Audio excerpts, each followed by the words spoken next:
কৃষ্ণ, রাধে রাধে। শ্রেণী ক্রিয়েটিভ চ্যানেলে আপনাদের সকলকে জানাই স্বাগত। বাড়িতে পূজা বা প্রার্থনার সময় চোখে জল আসলে বা হাই উঠলে কি বুঝবেন? ভগবান কি আপনাকে কোনো সংকেত দিচ্ছেন? আরাধ্য দেবতার উপাসনা আমরা সবাই করে থাকি। সবাই চাই যে আমাদের প্রার্থনা যেন ঈশ্বরের কাছে পৌঁছায়। কিন্তু পূজা করার সময় চোখে জল আসা, হাই ওঠা এবং কখনো কখনো ঘুম পেয়ে যাওয়া, এই নানা রকম ঘটনা আমাদের সাথে হয়েই থাকে। এই ঘটনা ঘটার অর্থই বা কী, এবং আমাদের প্রার্থনা ঈশ্বরের কাছে পৌঁছালো কি না তা কিভাবে বুঝবেন? এই ঘটনা নিয়েই জানি না আমরা কখনো বুঝে দেখার চেষ্টা করিনি যে এই যে আমাদের পূজা পাঠের সময় চোখে জল আসে কিংবা আমাদের ঘন ঘন যে হাই ওঠে তা কেন ওঠে আজকের এই বিষয়টি নিয়েই বিস্তারিত আলোচনা করব। আমরা যখন পূজা পাঠ করছি কিংবা জপ ধ্যান করছি তখন আমরা কিন্তু ভগবানের সাথে যুক্ত থাকি। তখন আমাদের সাথে ভগবানের একটি সম্পর্ক স্থাপন হয়। অন্তরে অন্তর আমরা ভগবানকে ভাবতে থাকি। যাদের সাথে ভগবানের সম্পর্ক আরও গাঢ় হয়ে যায় তারা পূজা পাঠ কিংবা জপ ধ্যান করার সময় তাদের ভগবান এইসব ইঙ্গিতগুলো প্রদান করে থাকেন। অনেক সময় আমরা ভয় পেয়ে যাই যে আমি পূজা করতে বসেছি, আমার এইরকম হাই উঠছে কেন? তাহলে কি আমার দ্বারা কোনো পাপ হয়ে গেছে? না বন্ধুরা, আপনি তো ধন্য যে পূজা করার সময় আপনার হাই উঠছে কিংবা আপনার চোখে জল আসছে। হাই ওঠার আসল কারণ হলো আমাদের যখন হাই ওঠে তখন কিছুটা হাওয়া আমরা প্রথমে বাইরে থেকে গ্রহণ করি, তারপরে আমাদের ভেতর থেকে কিছুটা হাওয়া বাইরে ত্যাগ করি। এটাকেই হাই বলা হয়। আসলে পরমাত্মা সেই বাইরের হাওয়া। সাথে আমাদের শরীরের অভ্যন্তরে আমাদের যে প্রাণবায়ু অর্থাৎ পরমাত্মার যে অবিচ্ছেদ্য অংশ, সেই আত্মার সাথে মিলন করে। যেসব ব্যক্তিদের এই রকম হাই ওঠে থাকে পূজা পাঠ কিংবা জপ ধ্যানের সময় তারা খুবই বিশেষ, তারা কোটিতে একজন। সবার সাথে এরকম হয় না। সবাই এতটা সুকৃতি করে পৃথিবীতে জন্মগ্রহণ করে না। সবাই ভগবানের এতটা প্রিয়, এতটা কাছের হয় না। যেসব ব্যক্তিদের সাথে এরকম হয়ে থাকে তারা খুবই আধ্যাত্মিক হয়ে থাকে, তারা খুবই পূর্ণ আত্মা হয়ে থাকে। এর মানে ভগবান আপনাকে কৃপা করেছে। আমরা প্রতিটি মানুষ, কেউ ভগবানের ভক্ত, কেউ অন্যান্য দেবদেবীর ভক্ত। আমরা যখনই আমাদের মন্দির, আমাদের সেই প্রিয় দেবদেবী কিংবা ভগবানের বিগ্রহের সামনে গিয়ে বসি, আমরা যখন পূজা করি, আরাধনা করি, আরতি করি, আমাদের চোখে জল আসে।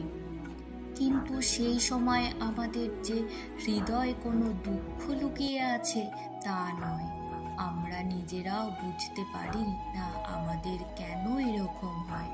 প্রত্যেকটি মানুষ যখন জন্মগ্রহণ করেছে সে বিভিন্ন দেব বা দেবীর কিংবা ভগবানের একটি সত্তা নিয়ে জন্মগ্রহণ করে। এই যে আমরা মানুষেরা কেউ ভগবান শ্রীকৃষ্ণকে ভালোবাসি, ভক্তি করি, কেউ ভোলানাথকে ভক্তি করি, ভালোবাসি। আমরা এই যে ভক্তি করি কেন বা কি করে, আমরা কি কখনো ভেবে দেখেছি? দেখিনি। আমরা প্রতিটি মানুষের পূর্বজন্মের আর এই জন্মের সাথে একটি সম্পর্ক। শ্রীকৃষ্ণকে আমরা ভালোবাসতাম। এ জন্মেও আমরা এই একই সত্তায় জন্মেছি, আর যার জন্যে আমরা এজন্য সেই দেব দেবী কিংবা ভগবানকে আমরা ভালোবাসি। যেসব ব্যক্তিদের পূজা পাঠ কিংবা জপ ধ্যান করার সময় চোখে জল আসে কিংবা ঘন ঘন হাই ওঠে, জানবেন ভগবান আপনাকে বিশেষ একটি ইঙ্গিত দিচ্ছে যে তিনি আপনার খুব কাছে আছে। যেসব মানুষের সাথে এরকম হয় তারা কোটিতে একজন, কারণ সবার সাথে এরকম হয় না। সব মানুষ এতটা সুকৃতি করে আসে না। এই পৃথিবীতে যে ভগবানের সামনে গেলে তার চোখে জল আসবে, ভগবানের সামনে সবার চোখে জল আসে না। ভগবান যাকে বিশেষভাবে কৃপা করে একমাত্র তার চোখেই জল আসে। বন্ধুরা, চুম্বক যেমন লোহাকে আকর্ষণ করে, আমাদের অন্তরে পরমাত্মার অবিচ্ছেদ্য অংশ আছে, অর্থাৎ আত্মা আছে। আত্মা আছে বলে আমরা কিন্তু বেঁচে আছি। তো আত্মা যেহেতু পরমাত্মার অবিচ্ছেদ্য অংশ, সেহেতু আমরা যখন মন্দিরে যাই, আমরা যখন আমাদের প্রিয় দেব দেবী কিংবা ভগবানের বিগ্রহের সামনে দাঁড়াই, তখন পরমাত্মা আত্মাকে আকর্ষণ করে। যেসব মানুষের সাথে এরকম হয়ে থাকে তারা খুবই সৌভাগ্যবান মানুষ। তারা আগের জন্মে ঈশ্বর প্রেম করতে পেরেছিল, এই জন্মেও তারা ঈশ্বর প্রেম করতে পারছে। আমরা অনেক সময় ভাবি ভগবানকে যদি সামনে পেতাম তাহলে প্রাণীর কথা কিছু ভগবানকে বলতাম, কিছু চাওয়া পাওয়ার কথা বলতাম, কিছু হারিয়ে যাওয়ার কথা বলতাম। কিন্তু আমরা তো ভগবানকে কলিযুগে পাবো না দেখতে। তো আমরা করি কি? আমরা ভগবানের বিগ্রহের সামনে গিয়ে বসে নিজের মনের কথা বলি। আমরা ভাবি ভগবান কি আমাদের কথা শুনছেন? অবশ্যই শুনছেন বন্ধুরা, অবশ্যই শুনছেন। ভগবান তার প্রত্যেকটি ভক্তের কথা আলাদা আলাদা করে শোনেন, কারণ ভগবান তার ভক্তকে খুব ভালোবাসেন, খুব স্নেহ করে। অনেক সময় আমরা ঠাকুর ঘরে বসে আছি, ভগবানের হাত থেকে একটি ফুল নিচে পড়ে গেল, আমরা চমকে গেলাম, আমরা ভয় পেয়ে গেলাম। কিন্তু ভয় পাওয়ার কিছু নেই বন্ধুরা, ওটি তো ভগবান ইঙ্গিত দিচ্ছে তিনি আপনার সেবায় দুষ্ট। আমরা যে যে দেবদেবীকে ভালোবাসি না কেন, যে ভগবানকে ভালোবাসি, আমাদের সবাই একান্ত কাম্য যে দিনে একবার হলেও আমরা ভগবানের সাথে কথা বলবো। সামনাসামনি কী করে আমরা আমাদের মন্দিরে গিয়ে ভগবানের সামনে বসে ভগবানের সামনে নিজের মনের কথা বলবো। ভগবান তো চান যে দিনের শেষে হলেও একবার আমার এই ভক্তটি আমার কাছে আসুক। আজকে যাদের চোখে জল আসে ভগবানের সামনে গেলে কিংবা হয়তো জপ ধ্যান করছে, সে সময় বারবার হাই উঠছে, আরতি করছে, বারবার হাই উঠছে, তারা কত ভাগ্যবান, তারা কত পুণ্য আত্মা। আমরা যখন একান্তে বসে ভগবানের নাম করি তখন আমরা কিন্তু একটি গভীর সাগরে তলিয়ে যেতে থাকি এবং সেই সাগরের জলে আমরা সাঁতার কাটতে থাকি। আমরা তখন ঈশ্বর আরাধনায় এতটাই মত্ত হয়ে থাকি যে আমরা এই জাগতিক জগতের সব কিছু তখন ছিন্ন করে ফেলি, ছেড়ে ফেলি। আমরা তখন ঈশ্বরের আরাধনায় মত্ত থাকি। ঈশ্বর তো তাই বলেছেন যে তুমি এই যে জাগতিক জগৎ দেখছো এ কিছুই সত্য না, এসবই নকল, আসল তো শুধু একমাত্র আমি। তুমি আমাকে দেখো, আমাকে শোনো, আমাকে বোঝার চেষ্টা করো, তবে তো তুমি আমায় উপলব্ধি করতে পারবে। আর যেসব মানুষের চোখে জল আসে পুজো পাঠের সময়, জপ ধ্যান করার সময়, জানবেন যে তারা ভগবানকে উপলব্ধি করতে পারে, তারা বুঝতে পারে। এইসব মানুষেরা একটু উদাসীন হয়ে থাকে, তারা থাকে ভগবানের প্রেমে হারিয়ে যায়। আজকে তো আপনি খুব ভাগ্যবান যে আপনার চোখে জল আসছে পুজো পাঠের সময়। একটি পুজোর ঘরে হয়তো দেখা যাচ্ছে 12 জন আছে, 12 জন ভগবান পুজো করছে, পুজোর সেবা কার্য করছে, সব কিছু করছে।